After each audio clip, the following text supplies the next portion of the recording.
Anatomi saraf. Di praktikum minggu depan yang praktikum anatomi terakhir itu saya akan membahas tentang endokrin, kelenjar. Jadi tidak lagi membahas tentang saraf. Semua yang saya pikir bisa atau akan keluar ujian akan coba saya bahas hari ini, ya. Kalau mungkin ada perbedaan sedikit dengan kelompok sebelumnya, mohon dimaklumi karena kan saya manusia yang bisa lupa juga apa yang tadi saya omongin di sana digabungkan dengan apa yang saya bicarakan di sini. Oke. Nah, tadi Mata sempat menyampaikan ada teman yang mau dijelaskan tentang medula spinalis, ya. Tapi nyampeinnya tadi 5 menit sebelum praktikum, sehingga saya tidak sempat menyiapkan gambar yang lebih baik. Tapi saya mau menjelaskan sedikit tentang medula spinalis. Oke. Nah, vertebra itu tidak akan saya bahas lagi. Tapi ada vertebra cervical sampai ke coccygeus, ya. Ada perbedaan antara level vertebra dengan level medula spinalis. Namanya sama, cervical ya keluarnya saraf spinalnya namanya cervical. Thoracal begitupun keluarnya juga namanya thoracal. Karena disebut segmen cervical, segmen thoracal, lumbar, sakral, dan coccygeus. Tapi seperti yang sempat disampaikan teman kalian waktu saya bertanya, kenapa kok level dari medula spinalis itu tidak sesuai dengan level pada vertebra? Itu karena pertumbuhan tulang lebih cepat atau lebih panjang daripada pertumbuhan saraf. Berhubungan juga ketika kalian mempelajari fisiologi tentang osteogenesis, kemudian repair atau perubahan daripada penulangan itu lebih cepat daripada repair atau penyembuhan daripada saraf, ya. Nah, perbedaannya yang mencolok, kalau di thoracal, lumbal, dan coccygeus itu semua sama jumlahnya, tapi cervical ada 8, tulangnya ada 7, sarafnya ada 8. Kenapa? Karena sarafnya itu mulainya dari atasnya. Jadi di atas cervical 1 juga ada C1 saraf spinal. Tulang biasanya di bawahnya penomorannya, tapi untuk cervical dia juga ada saraf yang keluar dari atas tulang C1. Maka dari itu C1 sampai C8. Kemudian bagian yang ada di bawah level L1 kita sebutnya cauda equina. Cauda equina itu lanjutan dari medula spinalis, di mana cuma ada kabelnya. Medula spinalisnya sudah tidak ada, tapi hanya saraf-saraf yang tergabung menjadi satu buntelan gitu, ya. Ngomong-ngomong, Isal, kamu sial banget ya, kacamatamu dipakai, terus habis itu laptopmu juga dipakai buat dugemannya si Kevin, ya. Tuh, ya. Saya mendadak kepikiran, ya. Nah. Oh, laptopmu ya? Ya. Tuh. Ya. Dan kenapa selalu aku yang kena? Ya. Nah, medula spinalis berhentinya di level L1. Jadi kalau mungkin nanti ada soal medula spinalis berhenti di level berapa, jangan dijawab ada di tulang ekor di level coccygeus atau sacrum, karena dia cuma ada di level L1 dan ujungnya kita sebut conus medularis karena berbentuk kerucut, ya. Ini kalau medula spinalis dipotong dalam potongan sagital. Nah, kalau dia dipotong dalam potongan horizontal, dia akan bentuknya seperti ini. Kalau gambar ini keluar pada responsi praktikum anatomi, harus tahu mana depan, mana belakang. Kalau tidak tahu akan salah semuanya, ya. Satu, kalau otak gray matternya ada di luar, di korteks, white matternya ada di tengah, medulla spinalis kebalikannya, gray matternya ada di tengah, white matternya di luar. Ya. Kemudian hanya bagian depan yang punya visura yang panjang seperti ini. Itu penanda pertamanya. Kalau otak dia bisa terbelah dua begini, ya. Katakanlah terbelah dua, ya, yang dibagi dengan visura longitudinal dan ada corpus callosum, falx cerebri, tepat membagi dua. Tapi kalau medulla spinalis tidak terbelah begini, karena kalau sampai dia terbelah total, maka kalian tidak akan bisa melakukan banyak gerakan, begitu juga tidak bisa menerima banyak rangsangan, ya. Tadi saya bertanya kepada kelompok yang pertama, ternyata tidak diajarkan tentang tractus corticospinalis. Ada yang tahu? Tidak ada. Tractus spinothalamicus ada. Pasti aku dibohongi guru pertama. Tractus, ya, diajarin ascendant descendant itu dibagi lagi. Salah satunya yang aku sebutkan tadi itu nggak dijelaskan. Oke. Kalau tidak dijelaskan berarti kalian boleh protes kalau keluar ujian. Tapi jangan sampai kalau sudah disebutkan tractus ascendant dan descendant, terus kalian diasumsikan belajar semuanya tentang itu, terus sudah ngerti isi-isinya apa aja, ya. Pada prinsipnya descendant ke bawah itu untuk dari otak ke organ target, ascendant kalau dari rangsangan organ atau penerima impuls sampai ke otak, ya. Nah, anyway, ada istilah yang kita sebut komisura dan ada istilah yang kita sebut decussatio, ya. Itu tadi kalau nyambung tentang tractus ascendant maupun descendant. Komisura maksudnya adalah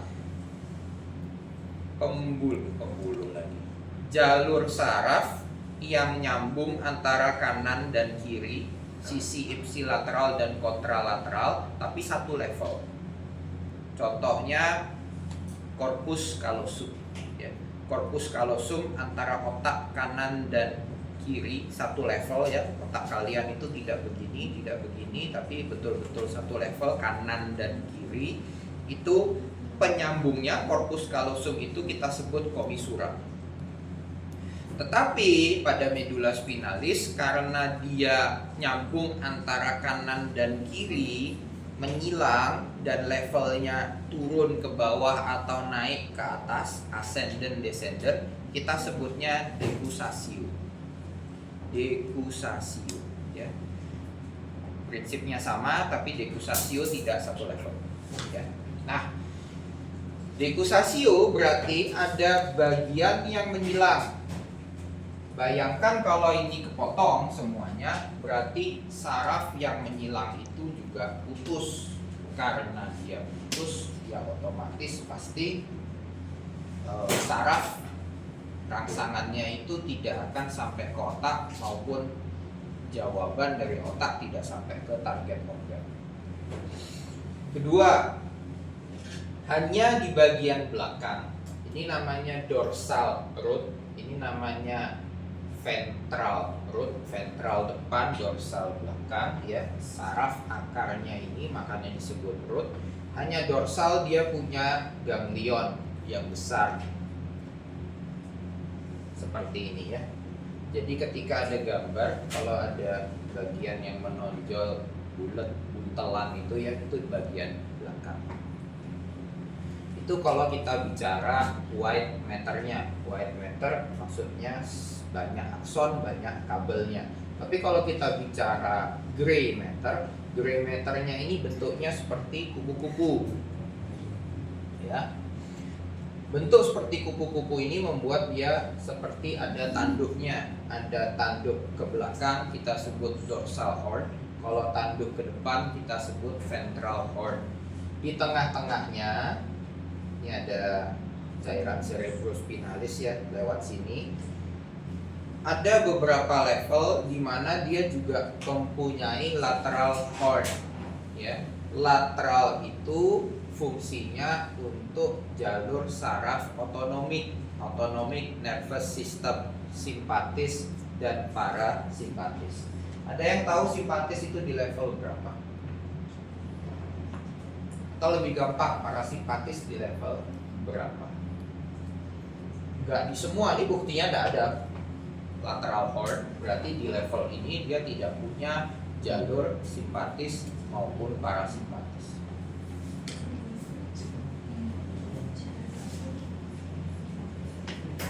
Ada yang tahu? Grup 1 juga nggak bisa jawab.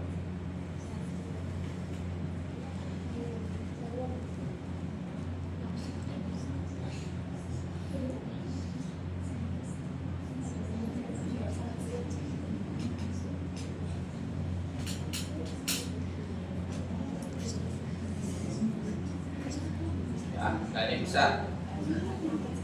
Oke, kalau simpatis itu ada di level torakal 1 sampai lumbal 2, T1 sampai L2. Berarti di cervical tidak ada root simpatis. Begitu juga tidak di semua lumbal ada bagian simpatisnya, cuma sampai L2. Kemudian parasimpatis ada di S2 sampai S4. Ya. Kepentingannya apa? S2, S4, sakrum ya. Kalau kalian cedera tulang ekor, ya, ketendang, jatuh, itu kalian akan rusak saraf parasimpatisnya, sehingga membuat kalian tidak bisa menahan kencing atau menahan buang air besar. Begitu juga tidak berasa dari pinggang ke bawah. Nah itu hati-hati ya, undang teman. Jangan pas di tengah, sampingnya aja ya. Kan udah banyak otot, banyak lemak, tapi kalau di tengah mungkin tulang.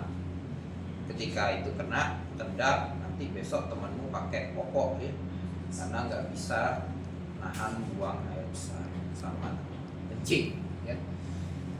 Oke, berarti kalau ada pertanyaan, lateral horn untuk simpatis dan parasimpatis. Simpatis level berapa, parasimpatis level berapa, harus tahu. Oke. Itu sekilas tentang medula spinalis ya. Medula spinalis termasuk sistem saraf pusat. Jangan lupa. Pertanyaan-pertanyaan bonus jangan sampai salah. Apa aja yang termasuk sistem saraf pusat? Nah itu jangan sampai salah ya. Ini kalau digambarkan lebih detail, sebetulnya medula spinalis itu punya banyak nukleus ya, yang masing-masing punya warna berbeda-beda. Itu ada traktusnya yang tadi aku sebutkan, banyak banget, tapi tidak perlu dihafalkan kalau anatomi ya. Tapi kalau fisiologi menuntut kalian untuk menghafalkan, saya nggak tahu lagi ya. Oke, sedikit membahas yang kemarin saya sampaikan. Tidak bisa untuk didemonstrasikan, hanya bisa dibayangkan, yaitu basal ganglia. Katanya dijelaskan ya tentang basal ganglia, fisiologi ya. Memang dia adalah fungsional anatomi yang saya minta kalian bisa menyebutkan saja apa saja struktur yang termasuk basal ganglia. Itu nukleus caudatus ya, digabung dengan putamen namanya corpus striatum, kemudian ada subthalamikus, substantia nigra, dan globus pallidus. Globus pallidus ada 2, eksterna dan interna. Ya. Cukup disebutkan untuk tahap yang sekarang.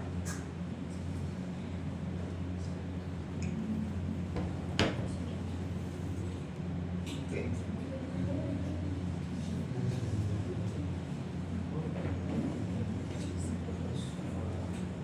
Ini ya. Oh, yes.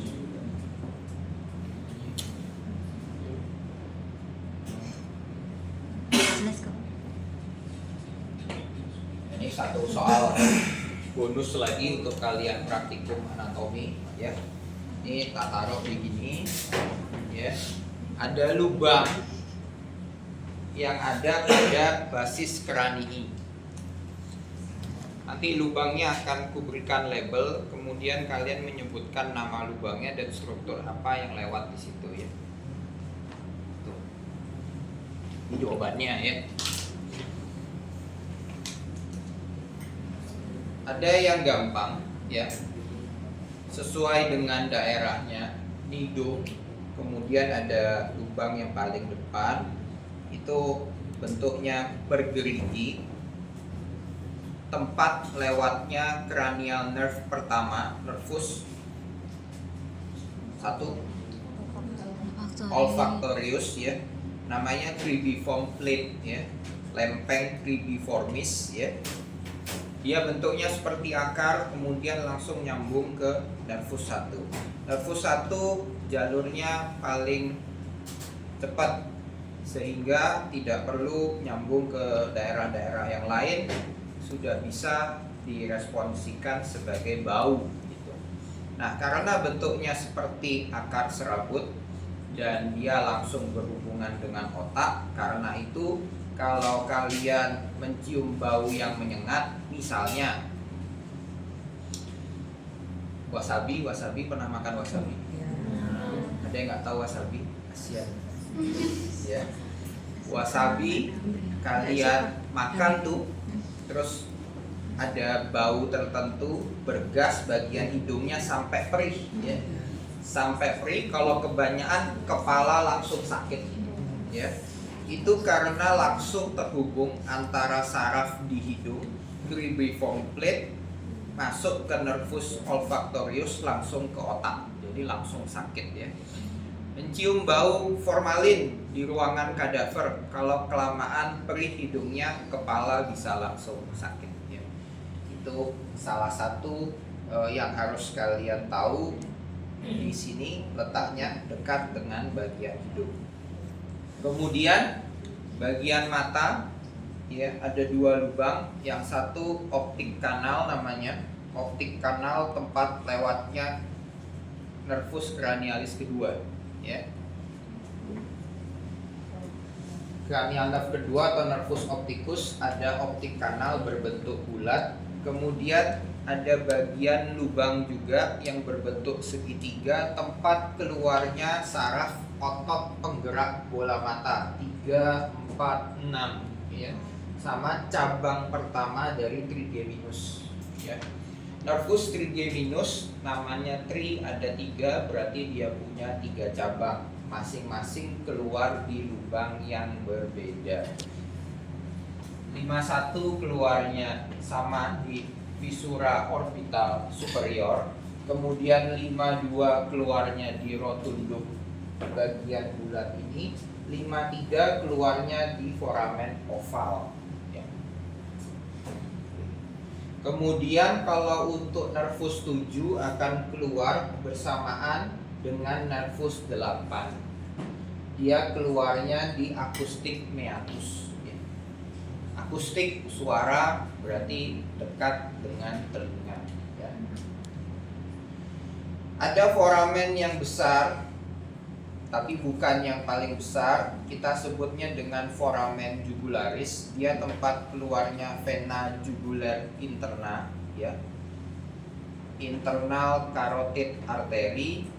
Interna berarti keluarnya juga interna. Jugularis karena keluar dari foramen jugular. Di situ sekaligus dia akan keluar bersamaan dengan nervus 9, 10 dan 11 ya. Kalau 12 ada di lubang kecil ini bisa dipakai ya kalau mau tahu, karena masing-masing lubangnya dideskripsikan dengan baik.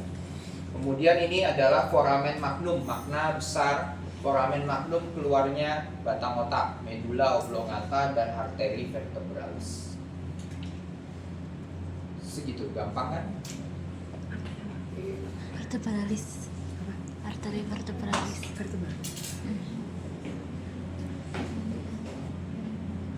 Ada yang sudah hafal nervus cranialis 1 sampai 12? Sudah hafal ya? Kalau gitu per sulit soalnya. Ada yang tahu 3 cabang nervus trigeminus, namanya apa aja? Tadi. Aduh. Kan trigemini ya. 3 ada 51, 52, 53. Nama cabangnya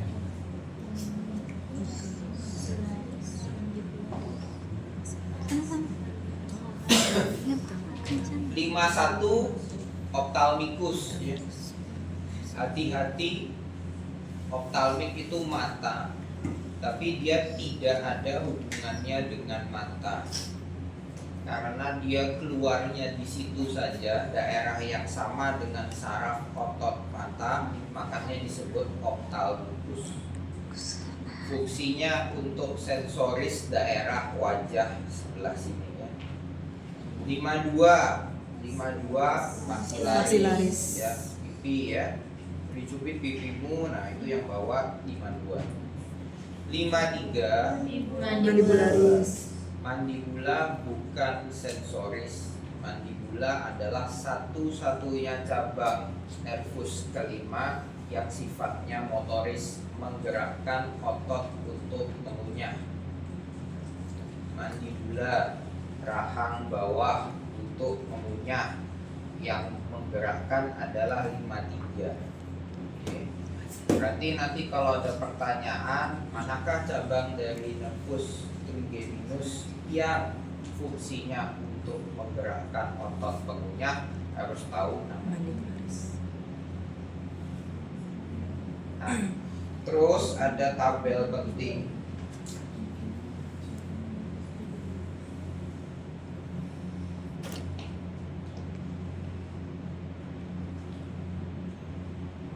Nah, ini untuk dihafalkan ya.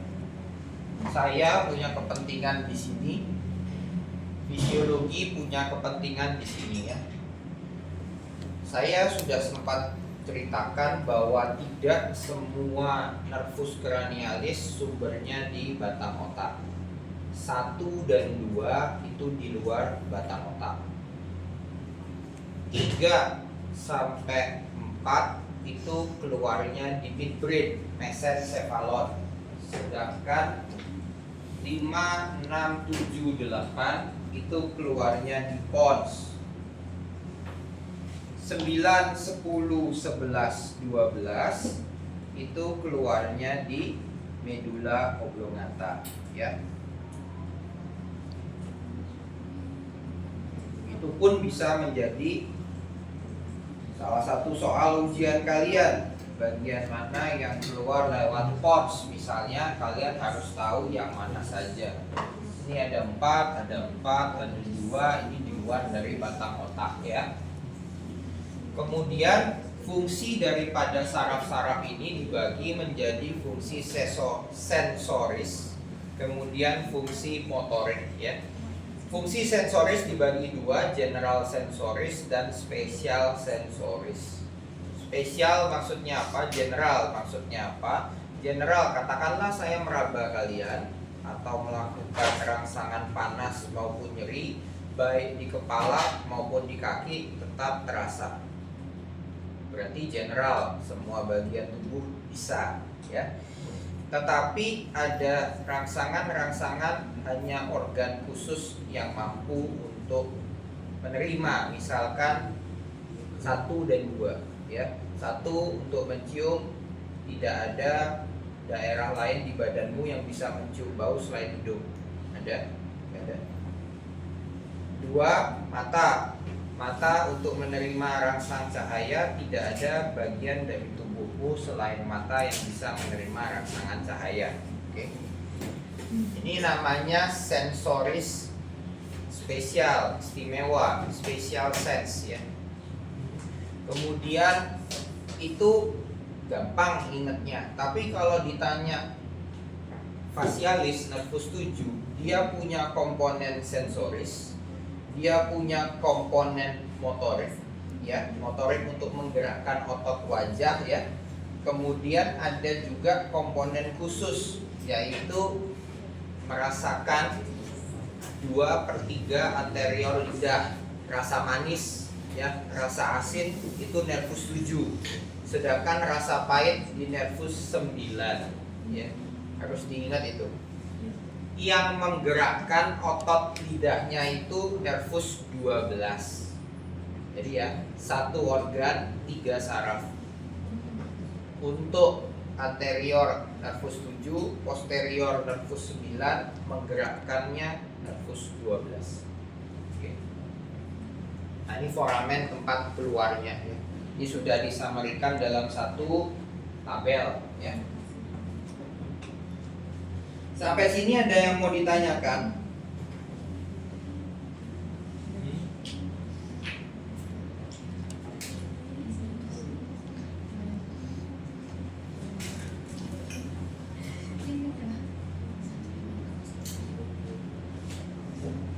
Ini kemarin yang saya sebutkan tentang sinus cavernosus ya. Dia menerima banyak percabangan dari vena-vena wajah, kemudian dari vena jugular interna, nanti membentuk suatu kavitas ya, daerah yang berongga yang kita sebut sinus cavernosus ya. Satu-satunya daerah di mana arteri masuk menembus ke sana ya. Itu special feature-nya, tidak punya katup, tidak punya dinding yang berotot ya.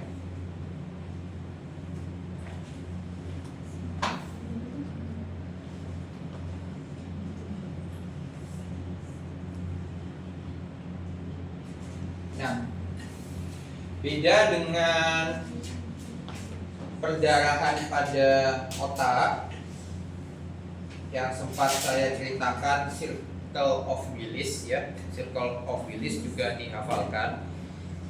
Itu merupakan cabang dari internal carotid artery ya. Tetapi kalau kita bicara tentang selaput otak, meningen ya, berarti ada perdarahan yang berbeda. Sumbernya dari cabang arteri carotis externa, bukan interna ya. Arteri carotis externa bercabang menjadi arteri maxillaris, kemudian berubah menjadi, bercabang lagi menjadi middle meningeal artery.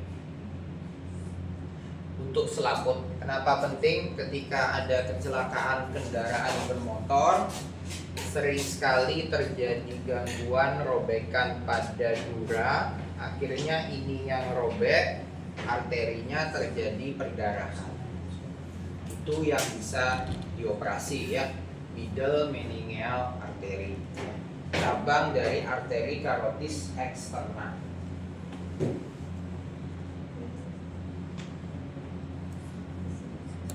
Oke. Haus. Nah, sekarang aku menjelaskan tentang kuliah kemarin ya. Kemarin kan membayangkan ya, jadi tidak ditunjukkan. Ini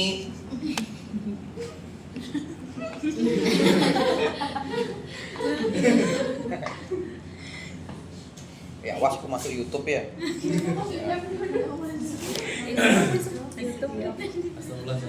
Ya, rugi ya. Jadi ada namanya cortex cerebri, kita sebutnya telencephalon. Kemudian ada bagian yang dekat dengan medula spinalis, kita sebutnya mielencephalon atau medula oblongata. Kemudian ada midbrain, midbrain itu bagian tengah, kita sebutnya mesen, mesen itu middle, mesencephalon persis di tengah-tengah ya. Ada daerah yang kita sebut diencephalon. Nah, diencephalon itu letaknya di sini. Oke. Persis di bawahnya fornix, ini corpus callosum. Tadi corpus callosum commissura antara kanan dan kiri di bagian kanan ya. Kemudian ini fornix, ada ventricle ketiga. Ventricle ketiga itu memisahkan antara talamus kanan dan talamus kiri. Struktur seperti telur. Di sini yang di tengah-tengah talamus. Karena dia di tengah, cocok dia sebagai relay center. Center untuk mentransfer informasi. Jadi dia cuma menerima, meneruskan ya. Baik itu dari otak atau baik itu dari organ target ya. Talamus berarti ada dua, talamus kanan dan talamus kiri. Keduanya punya sambungan ke bawah. Ini sella turcica, tempatnya kelenjar hipofisis. Yang menghubungkan kita sebut infundibulum. Ini ya. Strukturnya itu kita sebut hipotalamus ya. Talamus di bawahnya hipotalamus.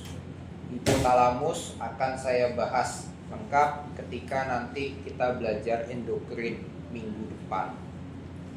Dia adalah organ endokrin ya.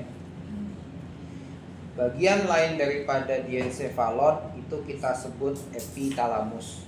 Epitalamus itu punya dua bagian yang kita sebut habenula dan juga pineal body ya. Pineal body, pineal gland ya. Tujuannya untuk mensekresi, mengeluarkan hormon yang disebut melatonin untuk siklus bangun dan tidur ya. Bangun dan tidur berbeda dengan kesadaran ya.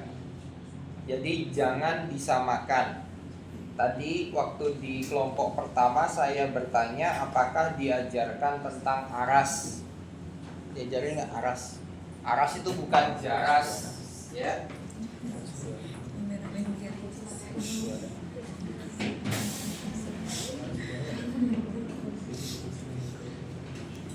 Nih, aras ascending reticular activating system ya. Sekedar tahu, nice to know, ini ada di batang otak. Makanya bawah-bawahnya lihat tuh tulisannya koma. Kita membahas tentang kesadaran. Kesadaran itu aras ada di batang otak. Tapi kalau untuk siklus bangun dan tidur dipengaruhi oleh hormon melatonin pada diencephalon. Ya, beda ya.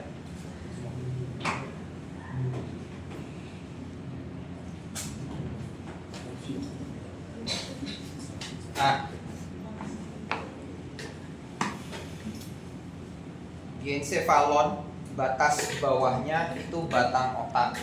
Batang otak terdiri dari 3, midbrain, mesencephalon, pons, dan medula spinalis. Struktur di sampingnya, di belakangnya itu ada otak kecil kita sebut cerebellum. Oke. Dari sini kelihatan cerebellum berbentuk seperti pohon ya, yang kita sebut arbor vitae ya. Pernah tahu kurikulum vitae? Ya, kurikulum vitae itu daftar riwayat hidup. Ya, berarti vitae itu hidup.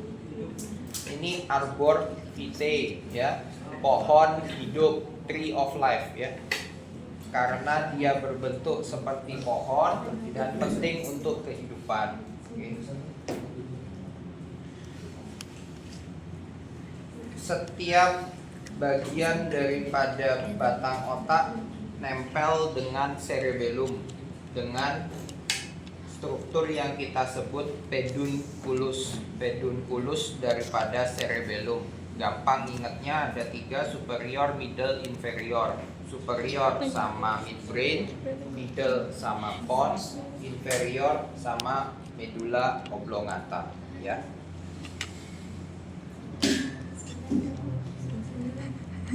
Bentar. Aku malu.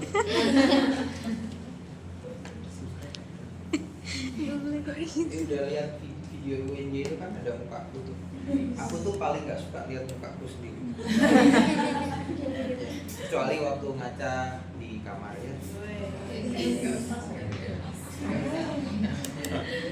Nah, ada yang sudah hafal aliran cerebrospinal fluid?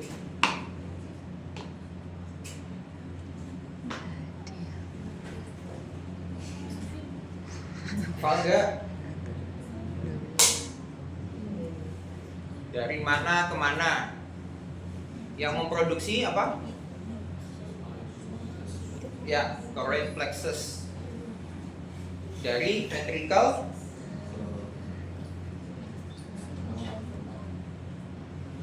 dari nomornya aja 1, 2, 3, 4 udah pasti nggak mungkin dong.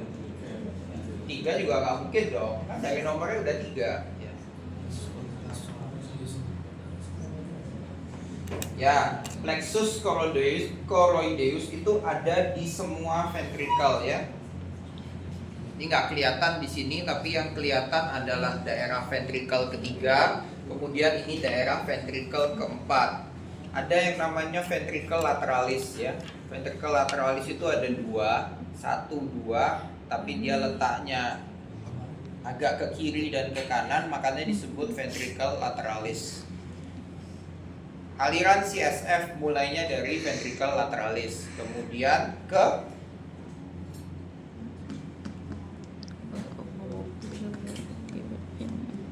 dari ventricle lateralis ke harus hafal, karena kalau bukan anatomi yang bertanya pasti akan keluar ujian di fisiologi. Jadi aliran CSF pasti keluar ujian, tergantung bagiannya anatomi atau fisiologi. Ke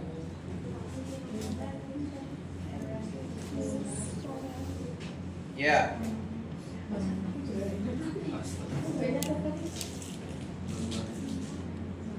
ventricle lateral ke ventricle ketiga.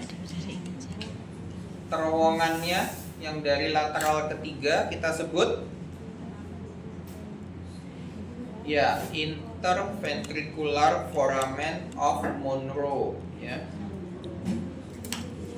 3 ke 4 ada terowongannya, kita sebut aqueductus cerebral yang kita namakan aqueductus sylvii ya. Dari situ keempat akan keluar terserap di subarachnoid space. Lubang keluarnya namanya ada 2 lubang, lateral dan medial. Lateral L Lutska, Magendie M medial ya. Oke. Harus hafal ya. Itu aliran CSF. Lutska, Magendie, lateral, medial.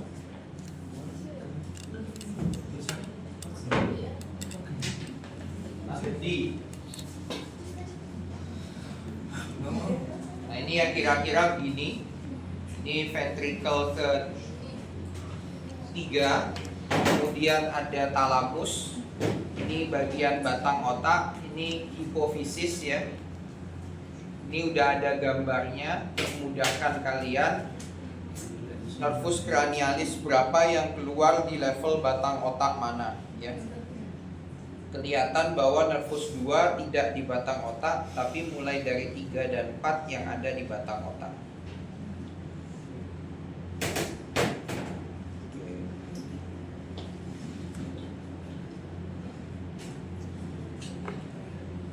Terakhir, cerebellum ya. Cerebellum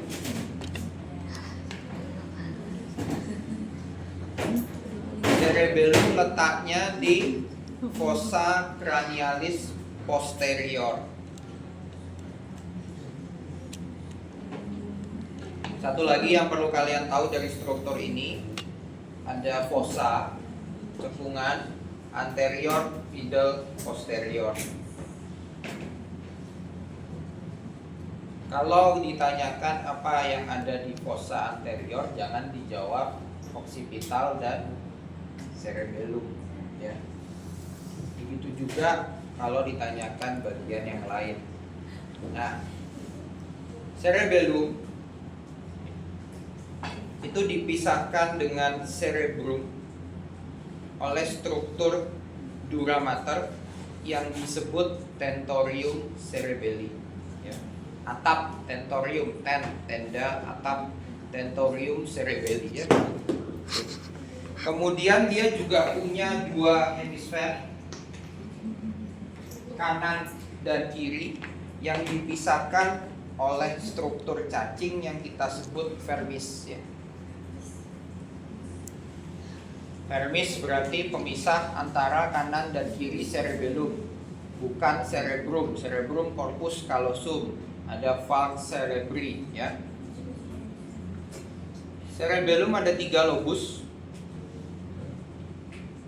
Lobus atas superior, inferior, yang paling penting yang warna putih ini. Kita sebutnya floculonodular. Ada bagian flokusnya, ada nodulnya ya, nodul benjolan ya.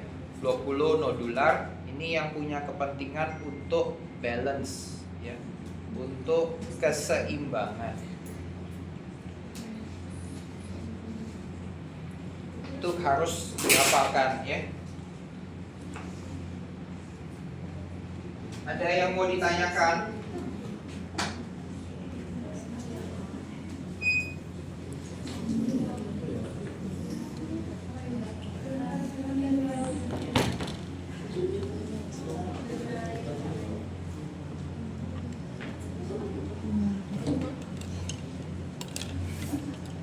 Jadi kelanjutan daripada batang otak itu medula spinalis ya. Hal yang penting pada batang otak, midbrain. Midbrain itu punya struktur yang kita sebut tektum. Tektum atau corpora quadrigemina. Quadrigemina berarti ada 4 ya. 1, 2, 3, 4. Isinya sudah saya sebutkan, superior caliculi, inferior caliculi. Superior caliculi untuk rangsangan cahaya, gerakan kepala untuk rangsangan cahaya, inferior caliculi untuk rangsangan suara. Tektum namanya ya. Ini khasnya midbrain. Kalau pons khasnya dia berbentuk seperti buntalan ya, benjol. Oke. Kalau medula oblongata khasnya ada struktur yang kita sebut piramid ya. Di atas ini ada medula oblongata. Piramid inilah yang saya sebut decussatio, tempat di mana saraf sebelah kanan bisa ke kiri, yang sebelah kiri bisa ke kanan, tapi levelnya tidak setara. Dia bisa ke bawah, dia bisa ke atas ya. Makanya disebut decussatio ya. Salah satu traktus atau tract yang menggunakan decussatio ini adalah corticospinal tract. Oke. Itu ciri khas dari medula oblongata. Kemudian salah satu yang nggak kelihatan dari sini ada nukleus yang kita sebut dengan olive pada medula oblongata ya. Itu untuk membedakan tempat keluarnya saraf kranial. Jangan lupa di medula oblongata saraf kranial yang keluar ada yang nomor 9, 10, 11, 12. 9, 10, 11 keluarnya di belakang olive, 12 keluarnya di depan olive, ya.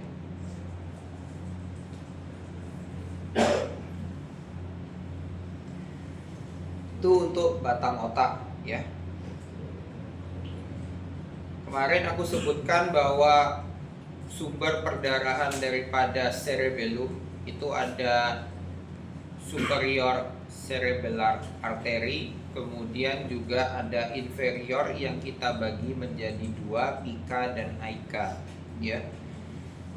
Cerebellum karena dia mengitari, arterinya mengitari batang otak baru sampai ke cerebellum, jadi ketika ada perdarahan di situ biasanya kena juga batang otaknya, ya. Ada mau ditanyain?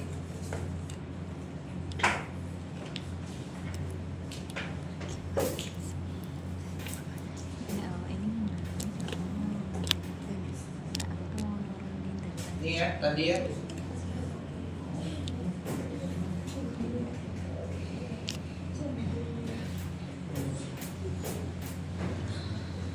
Jadi simpatetis keluarnya di T1 sampai L2, itu ada tonjolan ke kanan dan ke kiri, kita sebut lateral horn. Begitu juga untuk parasimpatetis ada di S2 dan S4.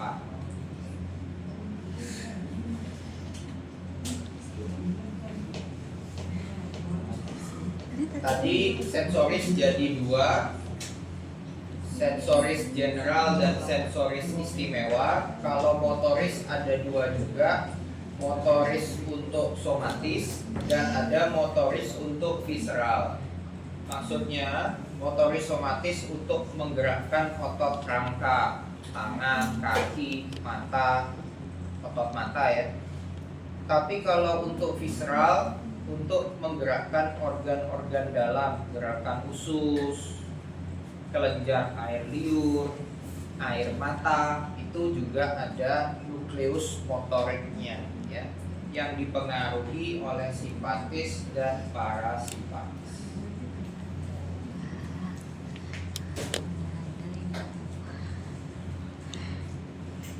Oke. Ya gitu doang anatomi. Bisa kan? Oh ya, kelompok 1 ya nggak mungkin dibedakan ya. Sepakat untuk maju praktikum responsi praktikum anatomi.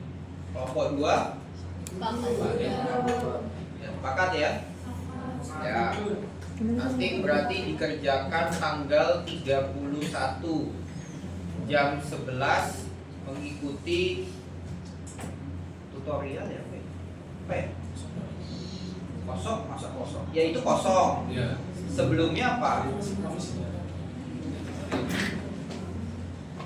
Belajarnya di rumah ya. Nggak boleh kalau pada saat kalian tutorial atau apa sambil belajar anatomi terus nanti dosennya ngomel, kenapa ini belajar kayak gini? Saya mau praktikum responsi anatomi gitu. Waduh, nanti aku lagi kena ya.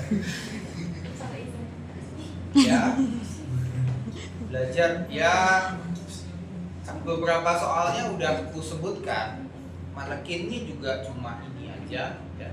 Jadi nah ini misalnya manekinnya warna-warni kayak gini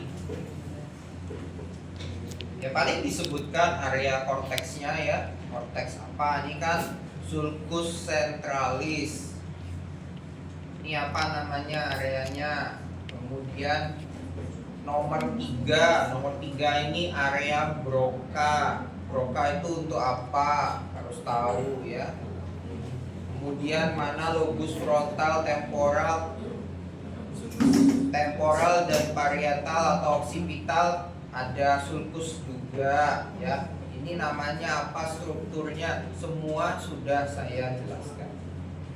Jadi ya manekinnya ini aja. Tidak mungkin saya bertanya ini saraf apa namanya ya. Ini saya tunjuk satu gini, kemudian sebutkan nama saraf ini, nggak mungkin ya. Kalau ini ditunjuk jangan jawab telinga ya. sentil telingamu.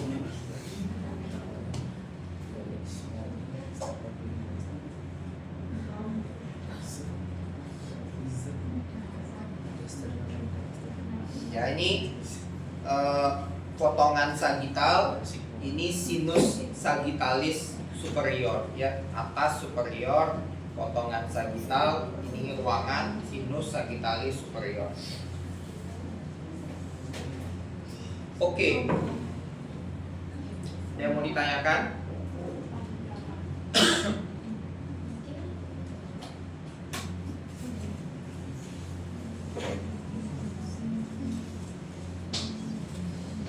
Kalau untuk kepentingan CBT yang kemarin gambar ini diperhatikan ya.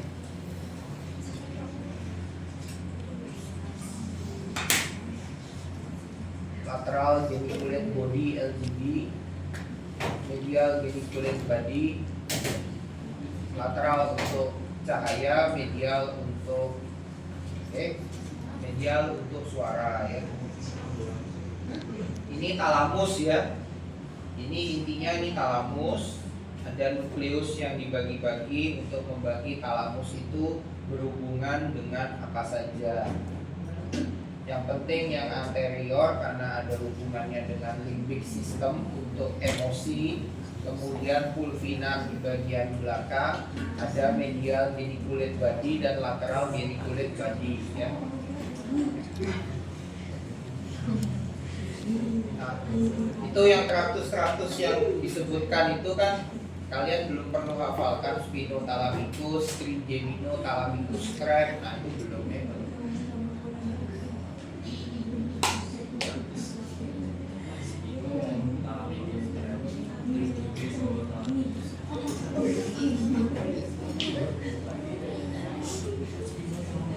Nah ini ya. Ini tabel penjelasannya, dari inputnya kemana, outputnya kemana ya.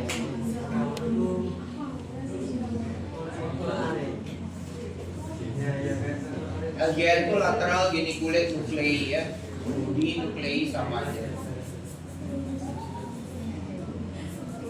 Gambarnya ada kok di slide kemarin. Oke.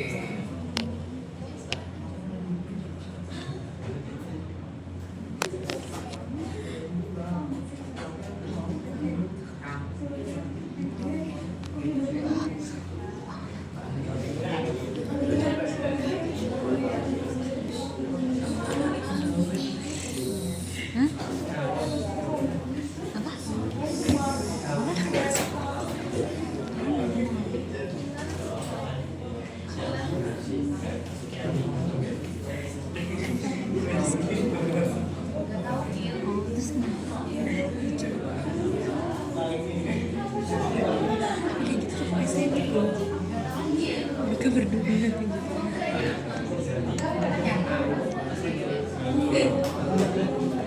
emang baginya kayak gitu. Nanti tak jelasin.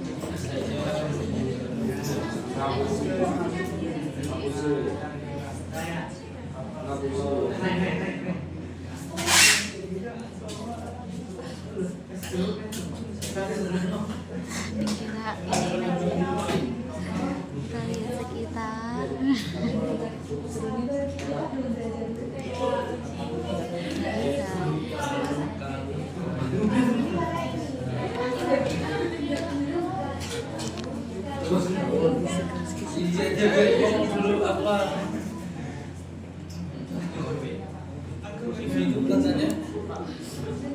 Ini ngapain pulang? Blok 1-3 apa yang paling susah? Semua. Banyak. Histologi bisa.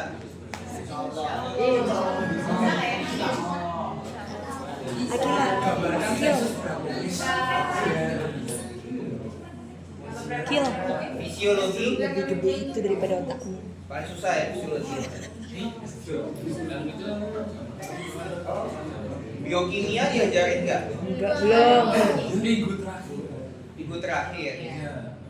Itu saya paling sering Skill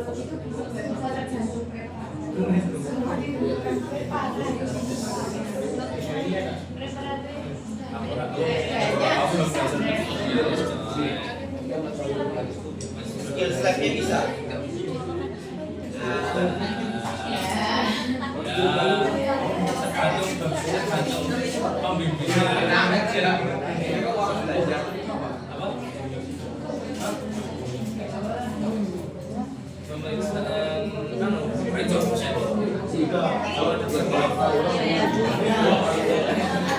Oke, kalau nggak ada pertanyaan, kalian boleh istirahat. Silakan pulang, hati-hati di jalan ya. Terima kasih dokter.